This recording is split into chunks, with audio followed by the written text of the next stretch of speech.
Meus irmãos, minhas irmãs, neste final de semana 25 e 26 de março, estamos celebrando a liturgia do sexto domingo da Páscoa. Ouçamos o Evangelho que a Igreja nos apresenta neste ano C, porque a liturgia dominical ela tem um ciclo, ano A, ano B e ano C. Este ano estamos no ano C. Ouçamos João 14, 23 a 29. Naquele tempo disse Jesus a seus discípulos: Se alguém me ama, guardará a minha palavra, e meu Pai o amará, e nós viremos e faremos nele a nossa morada. Quem não me ama não guarda a minha palavra, e a palavra que escutais não é minha, mas do Pai que me enviou. Isto é o que vos disse enquanto estava convosco. Mas o defensor, o Espírito Santo, que o Pai enviará em meu nome, ele vos ensinará tudo e vos recordará tudo o que vos tenho dito. Deixo-vos a paz, a minha paz vos dou. Mas não a dou como o mundo. Não se perturbe nem se intimide o vosso coração. Ouvistes que eu vos disse: Vou, mas voltarei a vós. Se me amasseis, ficaríeis alegres, porque vou para o Pai. Pois o Pai é maior do que eu. Disse-vos isto agora, antes que aconteça, para que quando acontecer, vós acrediteis. Palavra da salvação. Glória a vós, Senhor. Meus irmãos, minhas irmãs, esse texto de João 14 faz parte dos chamados discursos de despedidas de Jesus. Jesus já lavou os pés, já falou do mandamento novo, e ele faz esse longo discurso de despedida, deixando para seus discípulos a missão, como a missão deveria ser. E este Evangelho já nos prepara para a festa de Pentecostes. De hoje a 15, estaremos celebrando na Igreja Pentecostes. E Pentecostes, a descida do Espírito Santo, é o ápice da Páscoa. Jesus é o Filho de Deus que se encarnou, se fez homem. Passou por esta terra fazendo o bem. Porque assumiu a nossa humanidade, morreu como todos nós morremos. Mas é o vencedor, ressuscitou para que todos nós possamos ressuscitar. Mas ele volta ao Pai. De hoje a 8 dias, aqui no Brasil, estaremos celebrando a festa da Ascensão do Senhor. Eu digo aqui no Brasil porque não em todos os cantos do mundo. Liturgicamente, deveria ser celebrado 40 dias, na próxima quinta-feira. Mas como é uma festa importante e no nosso país não é feriado, a Igreja do Brasil deixa para que seja celebrada no domingo seguinte. Então no próximo domingo, em vez de estarmos celebrando o 7º domingo da Páscoa, celebraremos a Ascensão do Senhor. Ele volta para o Pai, mas não nos deixa órfãos. Nos deixa o Espírito, que é seu Espírito, que é Espírito do Pai. Que é Espírito que vivifica, que é Espírito que faz de nós ressuscitados. Então a liturgia de hoje já vai nos apontando para o ápice da Páscoa. E começa o Evangelho de hoje dizendo: Se alguém me ama, guardará a minha palavra, e meu Pai o amará, e nós viremos e faremos nele a nossa morada. Então, se de fato nós amamos a Jesus, nós guardaremos a sua palavra, o mandamento novo, que é amar. E aquele que ama, o Pai o amará, e nós viremos, o Pai e o Filho, e faremos nele a nossa morada. Porque quem ama, e ama do jeito de Deus, está em comunhão com Deus, porque Deus é amor. Em outras palavras, está dizendo, não é possível alguém dizer que alguém ama a Deus, que é amor, e não ame também. E todo aquele que ama está em comunhão com Deus, porque Deus é amor. Fará parte dessa comunhão o Pai e o Filho farão nele a sua morada. Quem não me ama, não guarda a minha palavra. E a palavra que escutais não é minha, mas do Pai que me enviou. O próprio Senhor, em outro momento, vai nos dizer: quem me viu, viu o Pai. Então a palavra do Filho, a palavra que é o Filho, que se fez carne, é a palavra do Pai. Quando colocamos essa palavra, e essa palavra é amor, então quando colocamos essa palavra em prática, portanto, quando amamos, estamos fazendo a palavra do Pai. Estamos encarnando a palavra do Pai na nossa vida. Estamos colocando em prática a palavra. Diz ainda: isto é o que eu vos disse enquanto estava convosco. É todo um discurso belíssimo para nós aprendermos a amar e percebermos que o amor tem uma fonte em Deus. Aquele que é de Deus ama. E aquele que ama está em conexão com Deus. Mas ele diz: mas o defensor, o Espírito Santo que o Pai enviará em meu nome, ele vos ensinará tudo e vos recordará tudo o que eu vos tenho dito. Bonito como o Espírito Santo é chamado aqui por Jesus. Ele é chamado de o defensor, o advogado, o paráclito. Enquanto que o inimigo é o acusador, o Espírito de Deus, ele é o defensor. Como ele é o defensor nosso? Porque ele nos devolve a nós mesmos. Em vez de nos levar para a condenação, ele, ao nos devolver a nós mesmos, nos faz reconhecer que nós somos imagem e semelhança do Senhor. Portanto, somos seres para o amor, porque Deus é amor. Quando amamos, nós negamos a nossa própria identidade. Ferimos, diríamos, o nosso DNA. Porque somos imagem e semelhança do Senhor, porque somos capazes de amar como Jesus amou, pois temos o Espírito de Jesus. E o Espírito Santo, que é o Espírito do Pai e do Filho, é Ele que nos ensinará tudo e nos recordará tudo. É o grande mestre. Por isso é importante nós fazermos o discernimento. Esse tema tão caro para o Papa Francisco, que é tão caro para a igreja, discernir. Discernir o que o Espírito está dizendo à igreja. Discernir nos sinais dos tempos aquilo que é o sinal do Espírito, para onde o Espírito está nos conduzindo. E o Espírito nos ensina. Diz Jesus, o Espírito não só nos ensina, mas o Espírito nos recorda. Recordar, etimologicamente, significa voltar ao coração. Faz a gente voltar àquilo que é original. Nos discípulos de Emaús, nós vemos, quando eles tomam consciência que o Senhor, o ressuscitado, está no meio deles, ele diz: não ardia o nosso coração quando ele nos falava pelo caminho? Era o Espírito agindo, recordando, devolvendo cada um ao seu coração, abrindo o coração para Deus fazer a sua morada. E aquele que fez essa experiência do amor se torna instrumento da paz. Deixo-vos a paz, a minha paz vos dou, mas não a dou como o mundo.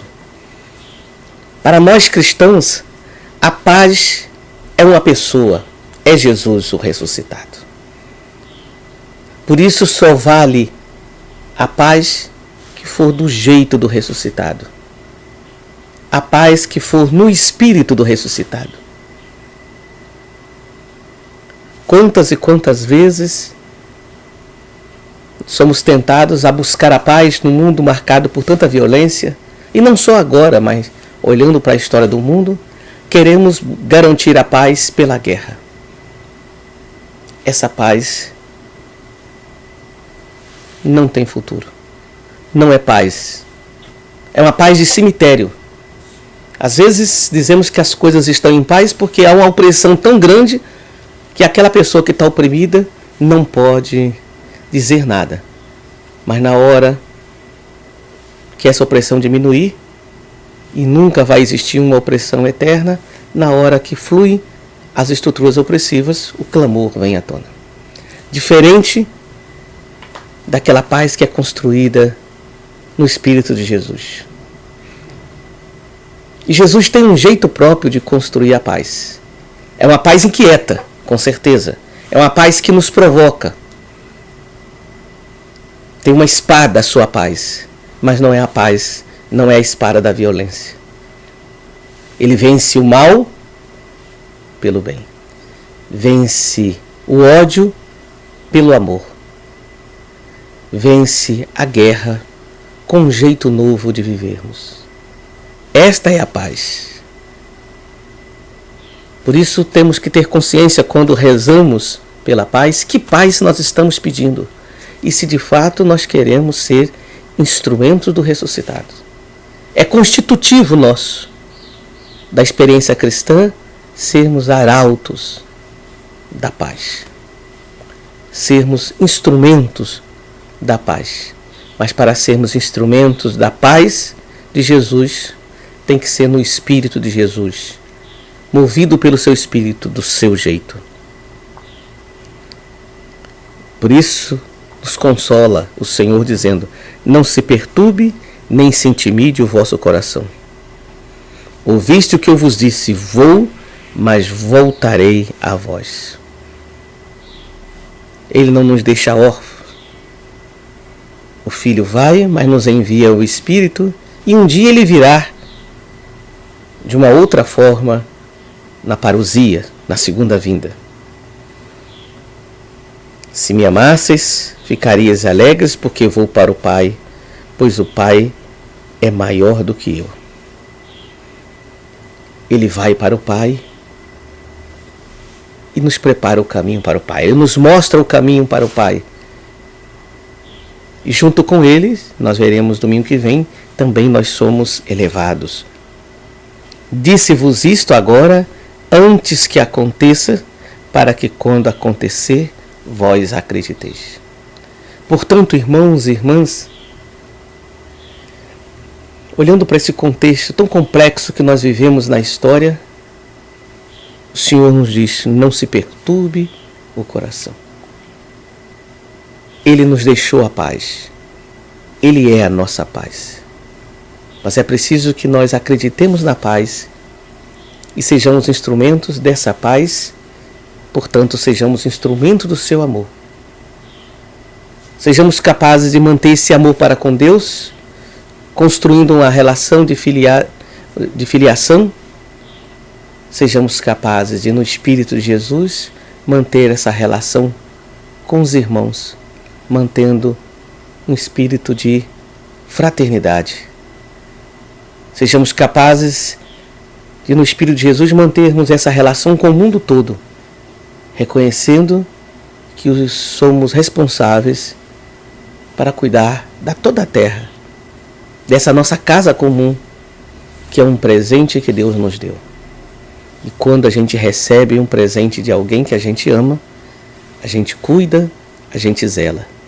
O zelo pela criação é uma forma de nós expressarmos o nosso amor a Deus, o nosso amor aos irmãos, para que outros irmãos possam habitar com dignidade essa casa comum. Que assim seja. Meus irmãos, minhas irmãs, hoje estamos terminando o estudo sobre o texto base do nosso regional, sobre a campanha da fraternidade, que teve como tema Fraternidades e Políticas Públicas. E como lema, tirado de Isaías 1:27, serás libertado pelo direito e pela justiça. Talvez alguns de vocês digam: Mas por que ainda estamos falando? A campanha não foi durante a Quaresma? Não já houve o seu ápice no Domingo de Ramos? Vejam bem, minha gente, a Quaresma é o tempo forte para nós vivenciarmos a campanha da fraternidade. Mas ela deve ser desenvolvida ao longo do ano. Ela deve nos sensibilizar para uma postura diferente. E o tema das políticas públicas é um tema que nós levaremos muito tempo para tomarmos consciência das políticas públicas e, de fato, vivermos como elas deveriam ser vividas. E neste finalzinho do texto base, nós estamos vendo 2 exemplos de pessoas que no seu tempo e do seu jeito foram capazes de viver políticas públicas dentro da igreja. No programa anterior, vimos um exemplo do padre Ibiapina. E eu lembrava para vocês que o padre Ibiapina passou aqui pela nossa região, por Florânia, passou por Acari. E hoje, o último exemplo que nós queremos falar é do padre Cícero Romão Batista. Padre Cícero, nascido na cidade do Crato, no Ceará, hoje sede de diocese, aos 12 anos, conforme escreveu em seu testamento, fez voto de castidade. Aos 21 anos, entrou no seminário e aos 26 anos foi ordenado padre. Em 24 de dezembro de 1871, celebrou missa pela primeira vez em Juazeiro do Norte, que então era um distrito do município de Crato. Alguns autores afirmam que Padre Cícero decidiu morar em Juazeiro depois de um sonho em que Jesus lhe apareceu e, mostrando uma multidão faminta, lhe ordenou: tome conta deles. Chegada a Juazeiro, além da construção da igreja de Nossa Senhora das Dores, padroeira do lugar, Padre Cícero iniciou seu trabalho de evangelização com atenção especial para os pobres. Muito rápido conquistou a simpatia, o respeito e a admiração do povo do lugar e de suas redondezas, que, atraídos pela caridade do padre, vinham morar em Juazeiro. Costumavam dizer: padre como o daqui a gente nunca tinha visto. É só por isso que a gente deixa a terra e vem para o Juazeiro. Para ajudá-lo em seu trabalho em favor dos pobres, Padre Cícero agregou um grupo de jovens, rapazes e moças, e fundou uma espécie de congregação religiosa. Esses jovens eram pessoas simples, mas muito religiosas e comprometidas com a vivência do Evangelho. Ficaram conhecidos com o nome de Beatos e Beatas do Juazeiro. Um padre no meio do povo. Padre Cícero consola os sofredores, ensina técnicas de agricultura e, através de conselhos simples, muda a mentalidade dos sertanejos. Levou o cultivo da seringueira às serras do Cariri e fez desenvolver muito a cultura do algodão. Era pacificador. Suas bênçãos operavam milagres e devemos entender que para o povo pobre o milagre é uma realidade simples, mas vital. Curar dor de dente, curar dor de barriga, de cabeça, sarar inflamação em feridas, encontrar um remédio, um chá, ajuntar osso fraturado, conseguir um pouco de feijão e farinha. O patriarca de Juazeiro vivia de oração, da devoção filial a Nossa Senhora das Dores e ensinava o povo a rezar e a ser cristão. Sua pregação era expressa numa linguagem popular que o povo memorizava e até hoje transmite no lar. Alguns exemplos de conselhos seus. Todos podem ser santos. assim queiram e obedeçam ao chamado do nosso bom Deus, que ainda mais que nós nos quer fazer santos como Ele no céu. Então, primeiro convite à santidade. Palavras simples para um povo simples, como isso tocava o coração daquele povo na virada do século XIX, início do século XX, no sertão do Cariri. Outro conselho: oremos e celebremos a Mãe das Dores, por essa pobre humanidade que nem sabe o que faz e nem vê para onde marcha.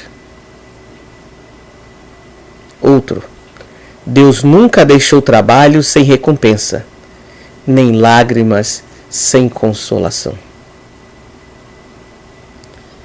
A prudência dos velhos, o respeito e o temor a Deus é que devem governar a todos.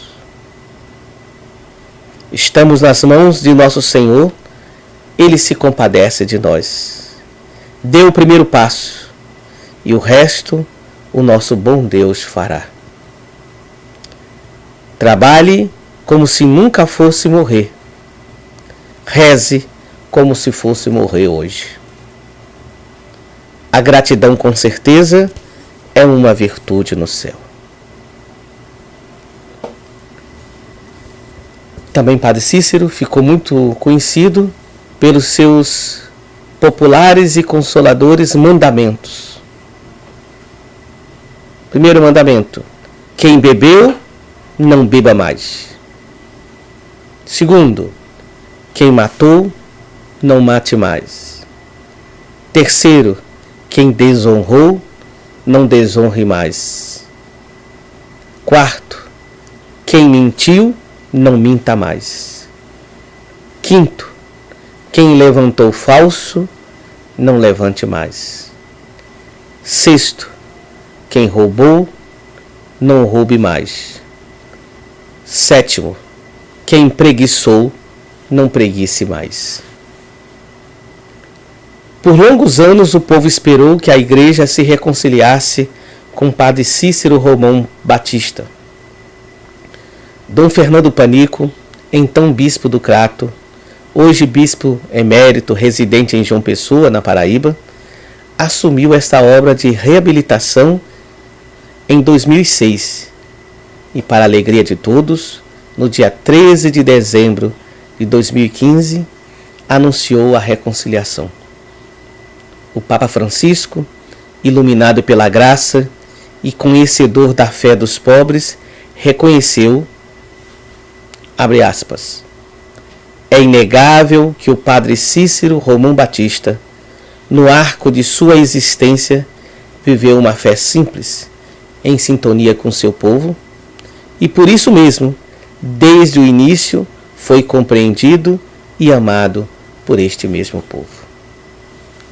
Desse jeito, ali no sertão do Cariri, Padre Cícero foi instrumento de políticas públicas, encarnou o Evangelho na construção de uma sociedade mais humana em Juazeiro. Queira Deus que nós, inspirados por tantas testemunhas, Padre Cícero, Padre Biapina e tantos outros, possamos também, no nosso tempo, no nosso lugar, estabelecermos políticas públicas que sejam capazes de construir uma sociedade justa, fraterna, sinal do reino definitivo.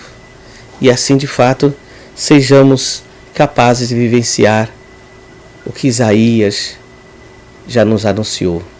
Serás libertado pelo direito e pela justiça. Que assim seja.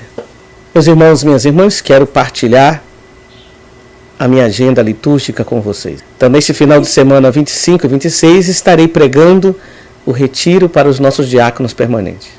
O nosso retiro começa sábado pela manhã, 7 horas da manhã nós temos o café, depois já temos a Eucaristia e começamos o retiro. E o retiro se encerrará no domingo, na hora do almoço.